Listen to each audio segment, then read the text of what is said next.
Hello students, कैसे हैं आप सब। आशा करती हूँ आप अच्छे ही होंगे और अच्छे से अपनी पढ़ाई कर रहे होंगे। मैं मोनिका रावत आपका स्वागत करती हूँ आईसीटी वर्चुअल क्लासरूम देहरादून में। बच्चों, आज हम क्लास 11th का जो आपका सब्जेक्ट है फिजिक्स, उसका chapter thermal properties of matter को कंटिन्यू करेंगे। तो बच्चों, पिछले लेक्चर में हम जो है इसमें जो है आपका लेटेंट हीट के कॉन्सेप्ट को जान रहे थे। हमने लेटेंट हीट का कॉन्सेप्ट पढ़ा था, जिसके बेस में हमने कुछ क्वेश्चंस भी डिस्कस किए थे। आई होप आपको ये क्वेश्चन समझ में आए होंगे।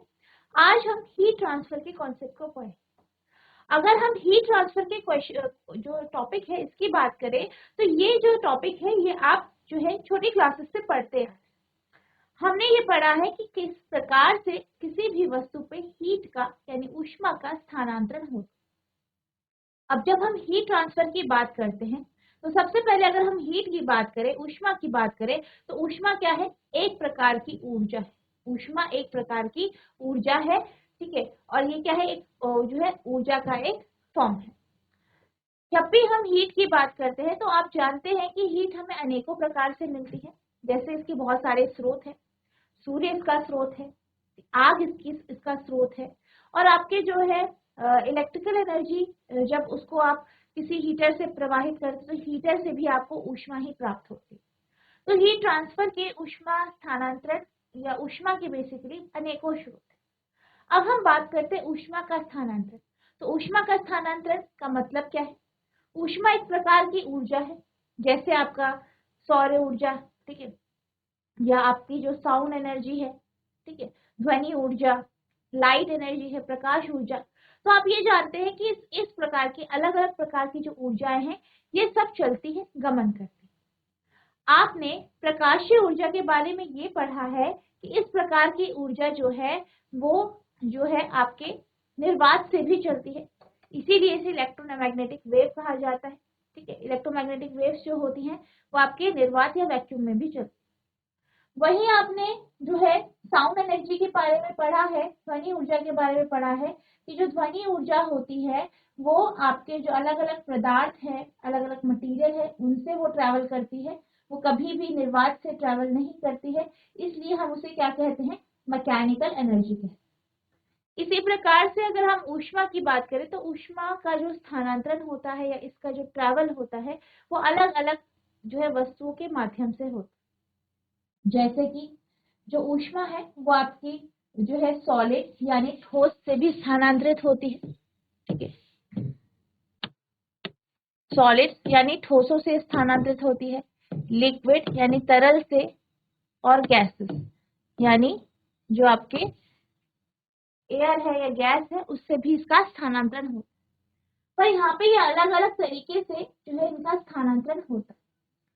तो जैसे कि हम जब प्रीवियस क्लासेस में पढ़ते थे, तो हमने कुछ उदाहरण के साथ इस ट्रांसफर के बारे में पढ़ा।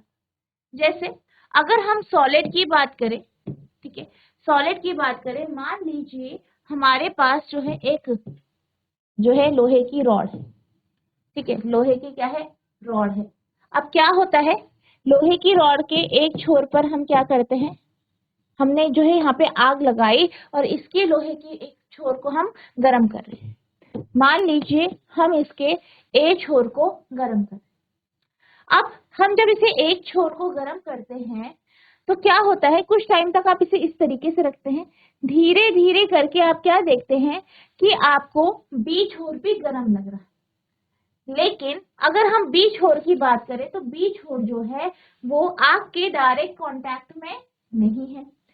ए जो है वो आग के कांटेक्ट में है, लेकिन बी छोर जो है वो आग के डायरेक्ट कांटेक्ट में या सीधे संपर्क में नहीं, ठीक है। लेकिन फिर भी क्या हो रहा है? आपका जो बी छोर है वो गर्म हो गया। अब यहाँ पे ये गर्म क्यों होता है? ये जो है, ये सॉलिड जो है, ये ठोस जो है, जो इसका बी छोर जो गर्म होता है वो किस प्रक्रिया के कारण होता है? चालन प्रक्रिया यानी कंडक्शन प्रोसेस के कारण गर्म होता है। किसके कारण होता है? कंडक्शन प्रोसेस यानी चालन प्रक्रिया। तो चालन प्रक्रिया के कारण ही क्या होता है? जो आपका रॉड है उसका दूसरा छोर गर्म होता है। और ये जो रॉड है ये आपका क्या है? एक प्रकार का ठोस है यानी सॉलिड है। ठीक है, ठोस है यानी सॉलिड है।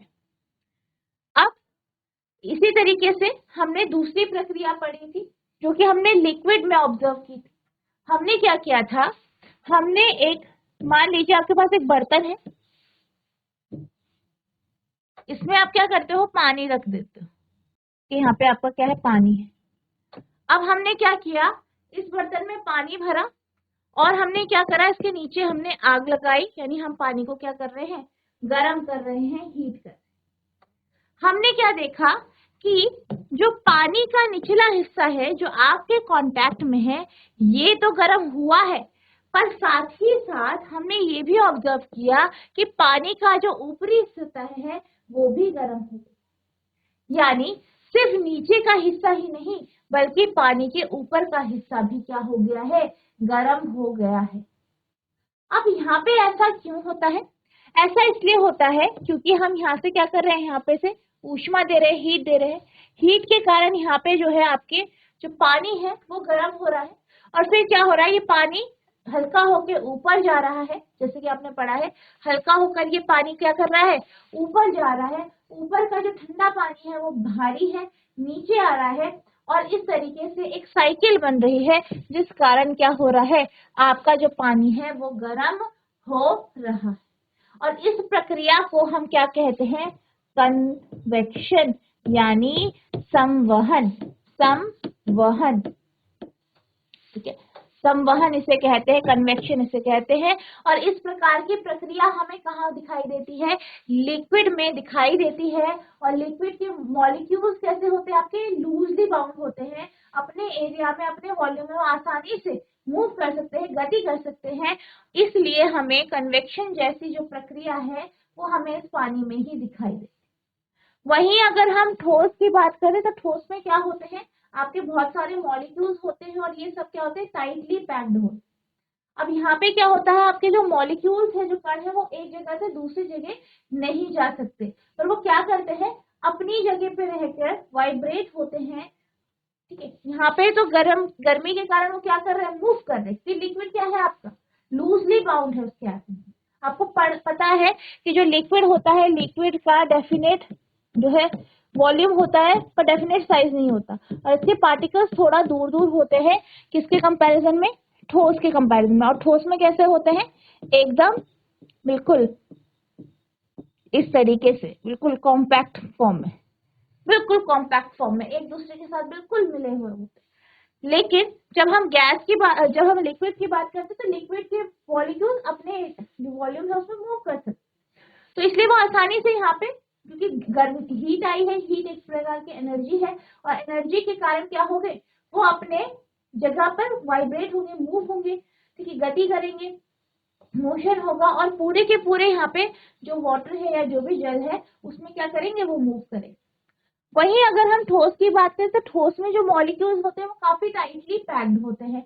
अब टाइटली पैक्ड होते हैं तो अपनी जगह पर ही मूव करते हैं, गति करते हैं, और हीट होते हैं, उसमें ऊष्मा आती है, गति करते हैं, तो वो क्या करते हैं, उसकी जो बगल में आता है उस तक आपके जो है हीट ट्रांसफर होती है, फिर वो मूव करते हैं, धीरे धीरे करके आपका आगे जो है यहाँ पे आपका पूरा का पूरा जो रॉड है वो गर्म हो जाता है, और इस तरीके से यहाँ पे क्या हो जाता है, ऊष्मा का स्थानांतरण या ट्रांसफर होता है। ठीक है, तो ये हमने दो प्रक्रिया आपने बचपन में पढ़ी है। तीसरी है आपकी रेडिएशन। ठीक है, रेडिएशन यानी विकिरण।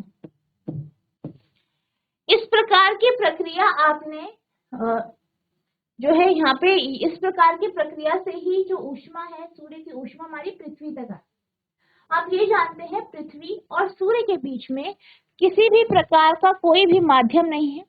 अगर हम पृथ्वी की बात करें तो पृथ्वी के चारों तरफ क्या एटमॉस्फेयर है, जो गैस का एनवलप है, और सूर्य कहाँ है, बेहद दूर। सूर्य से पृथ्वी पर जो ऊष्मा आती है वो रेडिएशन की फॉर्म में यानी विकिरण के रूप में आती है। ठीक है, तो यहाँ पे जो आपका ट्रांसफर होता है वो आपका रेडिएशन की फॉर्म में होता है। रेडिएशन की क्या प्रॉपर्टी होती है, रेडिएशन की प्रॉपर्टी होती है कि इस प्रकार के हीट ट्रांसफर में आपको किसी भी प्रकार का जो माध्यम होता है उसकी आवश्यकता नहीं होती, माध्यम की यहाँ पे आवश्यकता नहीं होती है। ठीक है, तो विकिरण में क्या होता है, माध्यम की आवश्यकता नहीं होती है।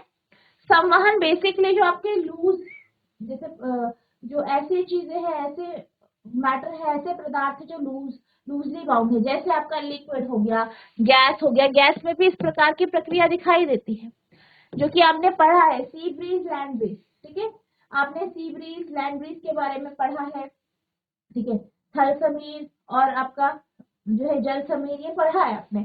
तो ये सब चीजें आपके संवहन यानी कन्वेक्शन प्रक्रिया से होती है, क्योंकि यहाँ पे गैस मॉलिक्यूल अपनी जगह से मूव कर सकते हैं। तो यहाँ पे हमने क्या देखा कि जो संवहन प्रक्रिया है वो आपके लिक्विड और गैस में होती है। ठोसों में आपके जो ठोस होते हैं, सॉलिड्स होते हैं, इनमें मोस्टली आपकी चालन प्रक्रिया यानी कंडक्शन प्रोसेस होती है। और अगर हम रेडिएशन की बात करें तो रेडिएशन जैसी प्रक्रिया कहाँ होती है, जहाँ पे बीच में आपको कोई माध्यम इन्वॉल्व नहीं है, ऐसी जगह पर ही आपकी जो है रेडिएशन यानी विकिरण जैसी प्रक्रिया होती। ठीक है, तो ये आपके 3 प्रकार की प्रक्रियाएं हैं, जो कि आपने पिछले लेक्चर में, ये जो कि पुरानी क्लासेस हैं उनमें आपने पढ़ी है। ये हमारा क्या था, ब्रीफ इंट्रोडक्शन था इसके बारे में। यहाँ पर हम इन सारी की सारी प्रक्रियाओं को डिटेल में पढ़ेंगे, फॉर्मूला के साथ पढ़ेंगे और साथ ही साथ इसके विमास्टर। तो अब हम बात करते हैं सबसे पहले हीट ट्रांसफर की। हीट ट्रांसफर क्या होता है, ऊष्मा स्थानांतरण क्या होता है, इसको हम डिटेल में पढ़ते हैं। Heat is energy transfer from one system to another or from one part of system to another arising due to temperature difference। यानी ऊष्मा क्या है, ऊष्मा का जो स्थानांतरण होता है वो एक सिस्टम से दूसरे सिस्टम में हो सकता है, एक पार्ट से दूसरे पार्ट में हो सकता है। और ऐसा क्यों होता है, ऐसा इसलिए होता है क्योंकि दोनों जो आपकी निकाय है, दोनों सिस्टम है, उनके बीच में टेम्परेचर डिफरेंस है। ठीक है, हमने अभी 3 प्रक्रियाओं को जो है ब्रीफली समझा, जिसमें हमने जैसे कि आपकी तीनों प्रक्रिया थी, एक था आपका जो है कंडक्शन चालन, एक था आपका कन्वेक्शन और एक था आपका रेडिएशन। अब यहाँ पे अगर हम हीट ट्रांसफर की बात करें, जब हम रॉड की बात करते हैं, यहाँ पे हमने रॉड में क्या करा, आग लगाई। अब क्या हुआ, धीरे धीरे करके हीट आगे स्थानांतरित हुई, आगे पहुंची। तो यहाँ पे हुआ क्या, यहाँ के मॉलिक्यूल आपके गर्म हो गए, क्योंकि ये क्या है, हीट के या ऊष्मा के डायरेक्ट कांटेक्ट में, आपके डायरेक्ट कांटेक्ट में ये है, और बाकी कहाँ है, दूर है। तो यहाँ से क्या हुआ, यहाँ हीट का ट्रांसफर हुआ, इस तरीके से हीट का ट्रांसफर हुआ। तो हुआ क्या, बेसिकली यहाँ पे ऊष्मा का स्थानांतरण हुआ, हीट का ट्रांसफर हुआ। और क्यों हुआ, क्योंकि जो बगल के मॉलिक्यूल थे या बगल के जो पार्टिकल थे, वो उनका टेम्परेचर कम था, वो ठंडे थे इनके कंपैरिजन, तो हीट यहाँ से उधर स्थानांतरित हो। ठीक है, अब इसी तरीके से जब हम बात करते हैं यहाँ पे जो आपकी कन्वेक्शन प्रोसेस है, इसमें क्या होता है, इसमें हमने जैसे कि यहाँ पे हीट दी। ठीक है, तो क्या होता है, यहाँ पे जो लिक्विड के मॉलिक्यूल है वो तो गर्म हो जाएंगे, लेकिन बगल में क्या रहते हैं, ठंडे रहते हैं। अब हीट ट्रांसफर इसी वजह से होता है क्योंकि क्या हो रहा है, टेम्परेचर डिफरेंस हो रहा है। तो यहाँ पे आप दोनों प्रक्रिया में देख सकते हैं कि जो हीट का ट्रांसफर या ऊष्मा का स्थानांतरण हो रहा है वो क्यों हो रहा है, टेम्परेचर डिफरेंस के कारण, यानी तापमान में जो है आपका अंतर है, तापांतर है, इसी के कारण क्या हो रहा है, हीट का ट्रांसफर। यानी जब भी ऊष्मा का स्थानांतरण होता है तो क्यों होता है, टेम्परेचर डिफरेंस या तापांतर के कारण। ठीक है, ऊष्मा एक प्रणाली से दूसरी प्रणाली में या प्रणाली के एक भाग से दूसरे भाग में ऊर्जा का स्थानांतरण है, जो तापमान अंतर के कारण उत्पन्न होता है। There are 3 distinct modes of heat transfer: conduction, convection and radiation. ऊष्मा स्थानांतरण के 3 अलग अलग तरीके हैं, चालन, संवहन और विकिरण। तो यहाँ पे आपके जो ऊष्मा स्थानांतरण है, इसके 3 जो है यहाँ पे तरीके हैं, एक है चालन, एक है संवहन और एक है विकिरण। ठीक है, अब से नोट करेंगे।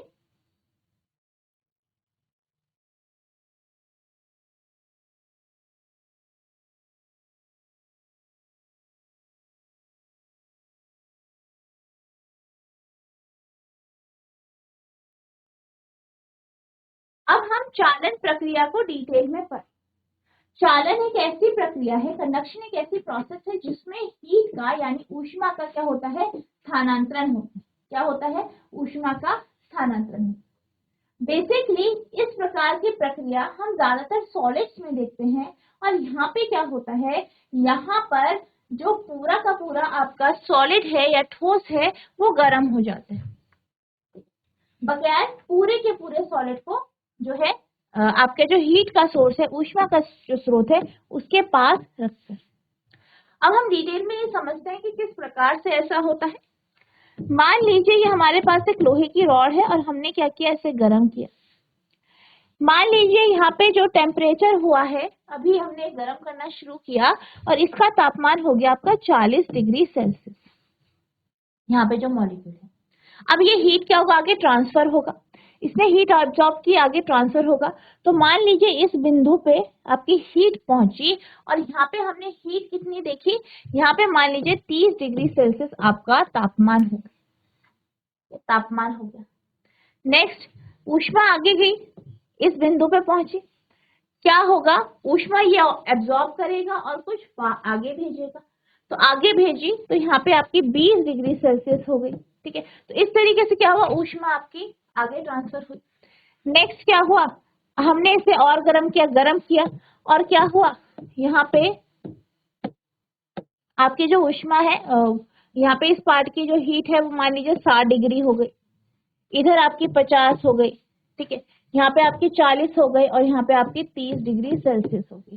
तो इस तरीके से क्या हुआ, ऊष्मा का स्थानांतरण हुआ। और आप देख सकते हैं कि ऊष्मा क्या हो रही है, एब्जॉर्ब हो रही है और आगे ट्रांसमिट भी हो रही है।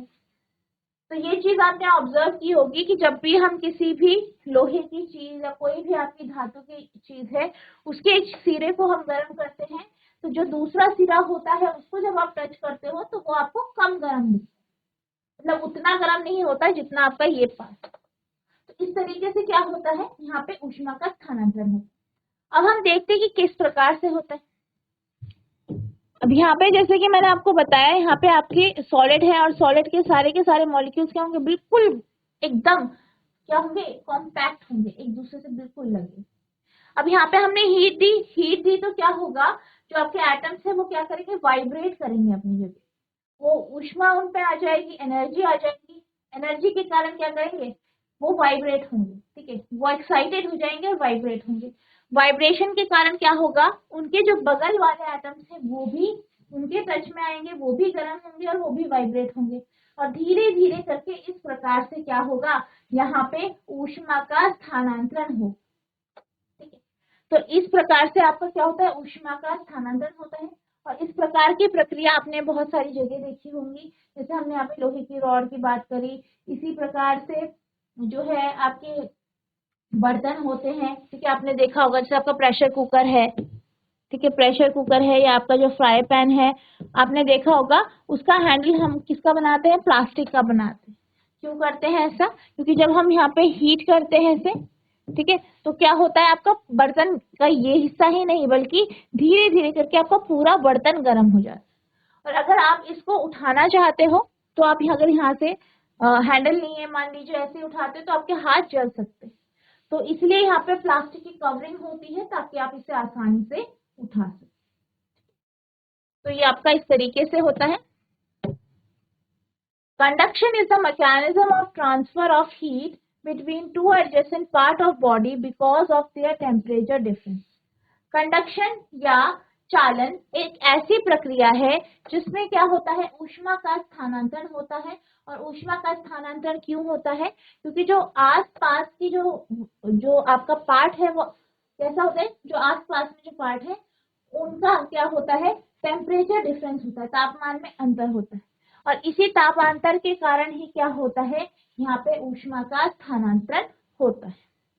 Suppose one end of a metallic rod is put in a flame, the other end of the rod will soon be so hot that you cannot hold it by your bare hand. यहाँ पे क्या होता है कि जो आपका metallic and है या जो लोहे का जो धातु का जो एक एंड है वो फ्लेम के पास या हम आग के पास रखते हैं, धीरे धीरे करके क्या होता है, उसका दूसरा सिरा भी गर्म हो जाता है और हम उसे क्या करते हैं, अपने अगर जो है खाली हाथों से उसे उठाए तो वो आपको गर्म महसूस होता है, ठीक है।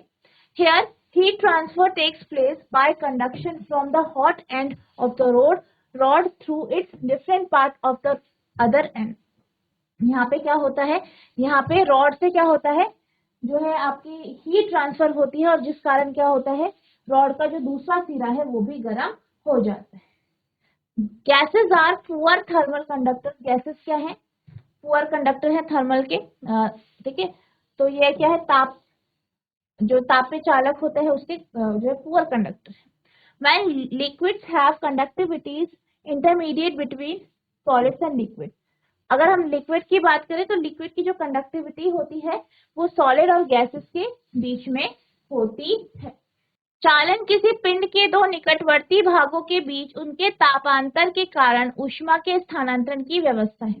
मान लीजिए किसी धातु की छड़ का एक सिरा आग की लौ में डाल दिया जाए तो छड़ का दूसरा सिरा जल्द ही इतना गर्म हो जाएगा कि आप इसे अपने नंगे हाथों से नहीं पकड़ सकते। यहाँ छड़ के गर्म सिरे से उनके विभिन्न भागों के माध्यम से दूसरे सिरे तक चालन द्वारा ऊष्मा का स्थानांतरण होता है।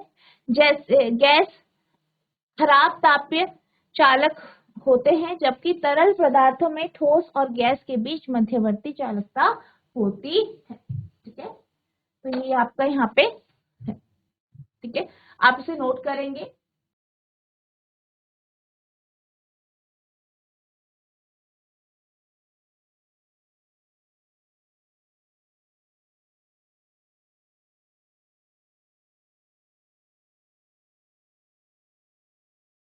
Heat conduction may be described quantitatively as the time rate of heat flow in a metallic material for a given temperature difference। अगर हम हीट कंडक्शन की बात करें, ठीक है, ऊष्मा चालन की बात करें तो इसे हम क्वांटिटेटिवली हम इस तरीके से परिभाषित कर सकते हैं कि क्या होता है ये heat flow per unit time, यानी बेसिकली हम इसे heat flow per unit time के रूप में भी परिभाषित कर सकते हैं। तो आप H को लिख सकते हैं Q बाय T, ठीक है, Q बाय T, ठीक है। पर यूनिट टाइम या पर यूनिट टाइम में किस तरीके से या हीट के या ऊष्मा के जो बहने की या फ्लो होने की दर है वही आपका हीट कंडक्शन कहलाता है। Consider a metallic bar of length L, uniform cross-sectional area A, with its two ends maintained at a different temperatures. This can be done, for example, by putting the ends in thermal contact with large reservoir at temperature say Tc and Td respectively। अब यहाँ पे हमने क्या किया, एक metallic rod ली, एक आपकी धातु की एक रॉड या बार लिया जिसकी लंबाई L है और क्रॉस सेक्शनल एरिया क्या है, A है, और हमने क्या किया, इसे अलग अलग टेम्परेचर पे रखा। मान लीजिए इसके एक सिरे का तापमान Tc है, दूसरे का Td, ठीक है, हमने इस तरीके से रखा और फिर हमने क्या किया, यहाँ पे हम इसका जो है फॉर्मूला निकालेंगे किसका, आपका हीट कंडक्शन का। तो हीट कंडक्शन जैसे कि हमने बात की H बराबर होता है आपका Q/T, तो इसका हमने फॉर्मूला देखा, ठीक है। Let us assume that the ideal condition that the sides of the bar are fully insulated so that no heat is exchanged between the sides of the atmosphere surrounding। Basically हम यहाँ पे ये मान रहे हैं कि आपका जो है कंडक्शन ही प्रोसेस हो रही है, किसी भी और प्रकार की प्रक्रिया जैसे कि रेडिएशन यानी विकिरण जैसी प्रक्रिया यहाँ पे नहीं हो रही है। तो हमने क्या माना कि जो आपका जो बार है वो बिल्कुल फुली इंसुलेटेड है, उससे किसी भी प्रकार से हीट ट्रांसफर नहीं हो रहा है उसके सराउंडिंग में, ठीक है। After some time, a steady state is reached. The temperature of the bar decreases uniformly with distance from Tc to Td। अब क्या देखा हमने कि जो आपका तापमान है उसमें बदलाव आया, C से D की तरफ जाते जाते क्या हुआ, टेम्परेचर में चेंज आया। जैसे कि मैंने यहाँ पे बात की थी कि जब भी कंडक्शन प्रक्रिया से क्या होता है, हीट ट्रांसफर होता है, तो क्या होता है, आपके हीट जो है ऊष्मा जो है उसमें चेंज आता है। ये C है, D है, हमने यहाँ पे हीट किया इसे, ठीक है, हीट किया इसे, तो क्या हो गया, यहाँ पे गर्म हुआ, धीरे धीरे करके हीट ट्रांसफर हुई और आगे डी बिंदु तक पहुंची। यहाँ पे आपका टेम्परेचर ज्यादा होगा। अब जैसे जैसे हीट आपकी आगे पहुंचेगी कुछ पोर्शन इसका एब्जॉर्ब होगा और कुछ आगे ट्रांसमिट होगा और डी बिंदु तक पहुंचते पहुंचते इसका जो तापमान होगा वो क्या हो जाएगा, आपका कम हो जाए, ठीक है। The reservoir at sea supplies heat at a constant rate which transfers through the bar. अब क्या होगा कि आप जब हीट दोगे तो ये क्या होगा, बार में प्रवाहित होगा, फ्लो होगा, and is given out at the same rate to the reservoir D, और इतने ही रेट में क्या होगा, ये आगे रिजर्वॉयर तक पहुंचेगा। It is found experimentally that in this steady state, the rate of flow of heat or heat current H is proportional to temperature difference Tc and Td, and the area of cross section A is inversely proportional to the length L, ठीक है। तो यहाँ पे जो आपका heat है उसका जो फॉर्मूला है H बराबर K A T C minus T D upon L, ठीक है। तो ये आपका यहाँ पे फॉर्मूला, ठीक है। तो ये आपका यहाँ पे फॉर्मूला हो जाएगा, ठीक है। नोट करेंगे इसे।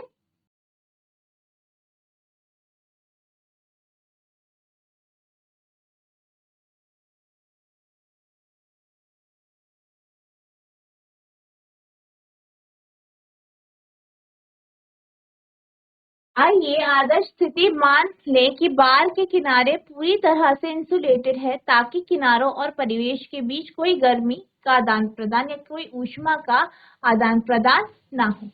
कुछ समय बाद स्थिर अवस्था आ जाती है। टीसी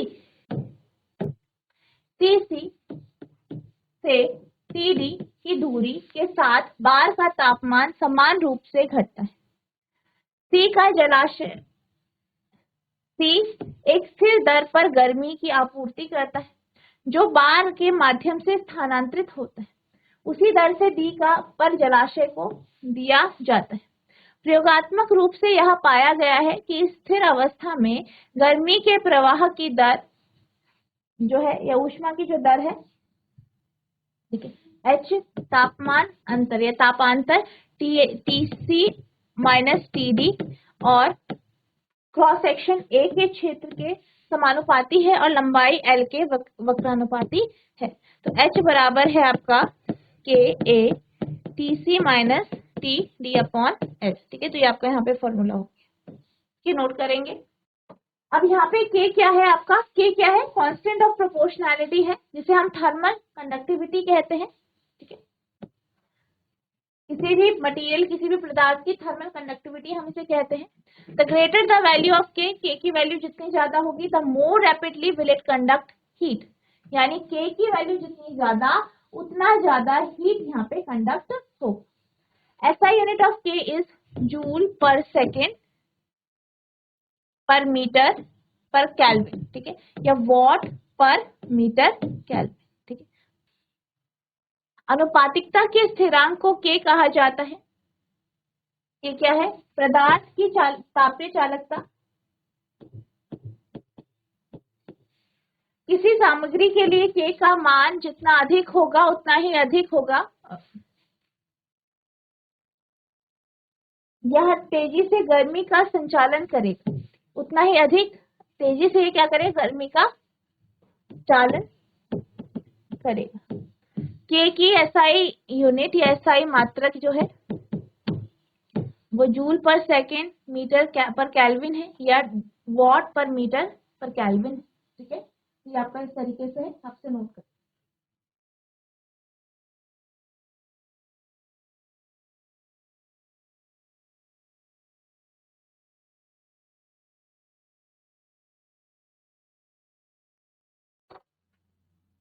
अब हम चलते हैं क्वेश्चन की ओर। तो आपका पहला प्रश्न है, what is the temperature of steel copper junction, steel copper junction in the steady state of system shown in figure, ठीक है। तो यहाँ पे आपसे कहा है कि स्टील कॉपर का जो जंक्शन है यहाँ पे आपको टेम्परेचर बताना है। Length of the steel rod 15 centimetre, यानी जो आपकी लेंथ है स्टील रॉड की वो कितनी है यहाँ पे 15। लेंथ ऑफ कॉपर रॉड की जो लेंथ है, ठीक है, वो कितनी है आपकी 10 सेंटीमीटर। टेम्परेचर, फर्नेस का टेम्परेचर कितना है आपका, टीसी जो है 300 है, और आपका जो टेम्परेचर है एंड का वो कितना है 0 डिग्री, यानी टीडी का कितना है 0 degree. The area of cross section of the steel rod is twice the copper rod. Area of cross section की बात करें तो ट्वाइस है, ठीक है, कॉपर रॉड का। Thermal conductivity of steel 50.2 joule पर सेकेंड पर मीटर पर केल्विन, और कॉपर का आपको दिया है के 385 जूल पर सेकेंड पर मीटर पर। तो ये सारी इंफॉर्मेशन आपको दी गई है, सबसे पहले इन्हें नोट कर लेंगे। तो क्या दिया गया है, length of copper rod,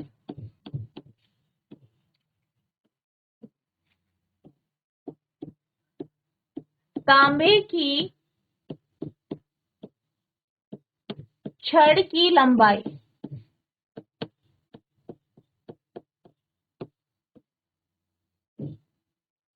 L1। दूसरा क्या दिया है, लेंथ ऑफ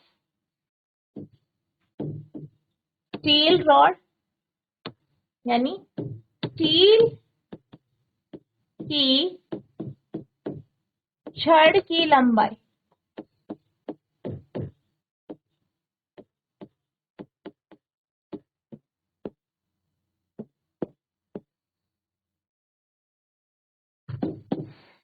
कॉपर की कितनी है 10, स्टील की है 15।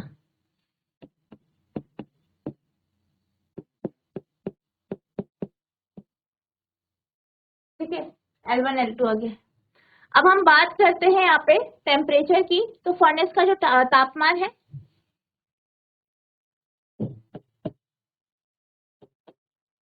टेम्परेचर ऑफ फर्नेस,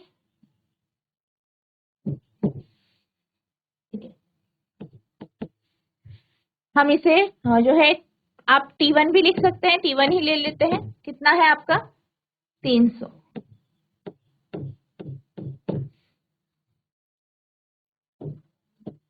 फिर है टेम्परेचर ऑफ एंड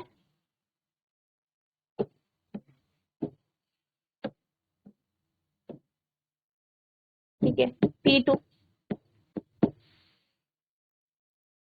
तो ये आपका 0 डिग्री सेल्सियस। ठीक है, ये है आपका T1 T2 है, L1 L2 है, K1 और K2। ठीक है, K1 कितना है आपका, K1 है 50.2 और K2 है आपका 385।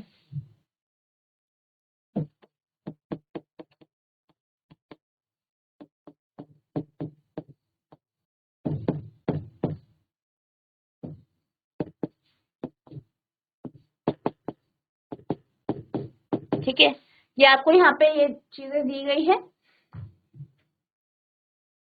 ठीक है, तो ये आपको यहाँ दिया है। ठीक है, तो यहाँ पे आपके पास की इंफॉर्मेशन यहाँ पे दी है। और क्या निकालना है इसमें, यहाँ पे स्टील कॉपर का जो जंक्शन है उसका आपको टेम्परेचर यहाँ पे निकालना है। सबसे पहले आप इसी तरीके से सब इंफॉर्मेशन लिखेंगे, नोट करेंगे इसे।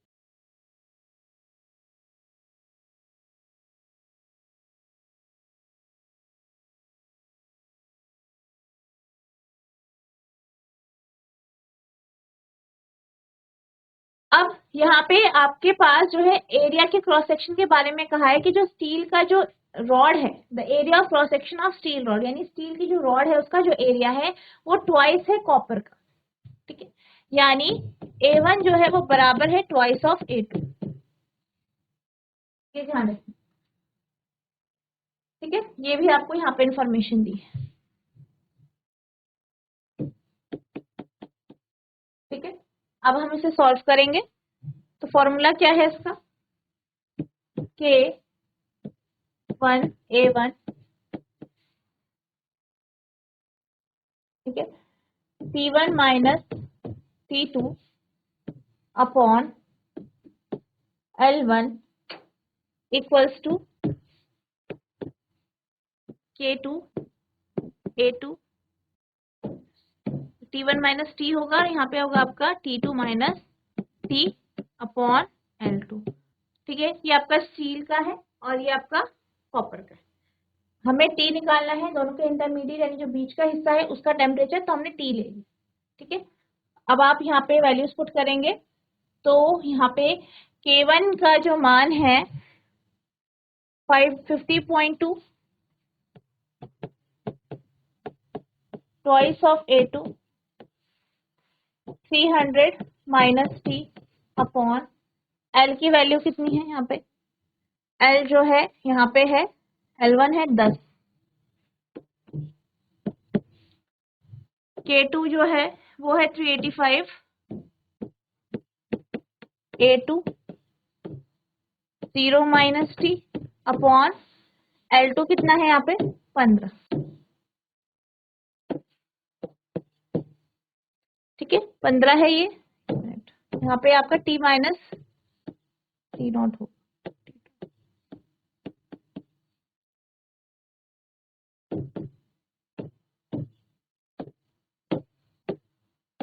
ठीक है ये आपका कैसे होगा T माइनस 0, तो यहाँ पे T माइनस 0 हो जाएगा, A2 से A2 कैंसिल, T आपको निकालना है, सॉल्व करेंगे इसे फर्दर।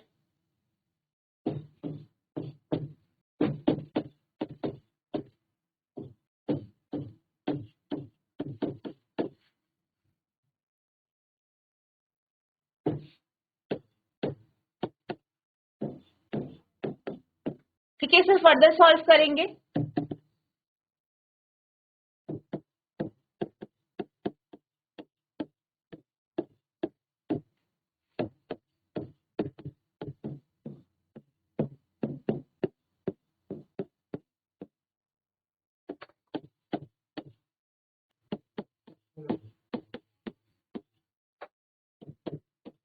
थर्टी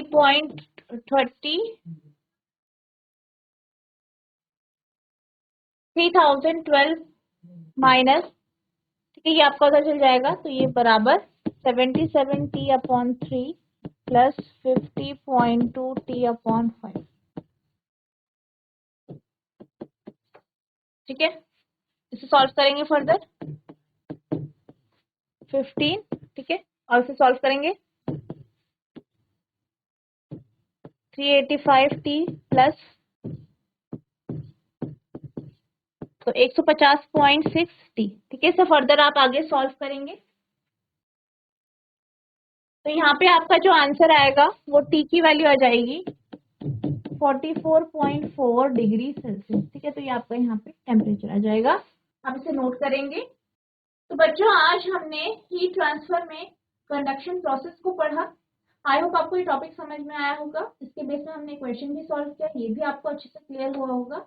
नेक्स्ट लेक्चर में हम इसके और क्वेश्चन डिस्कस करेंगे, साथ ही साथ जो आगे के आपके हीट ट्रांसफर के प्रोसेस है उन्हें डिस्कस करेंगे। तो बच्चों आज के लिए बस इतना ही, मिलते हैं अब नेक्स्ट सेशन में, तब तक के लिए thank you and have a nice day.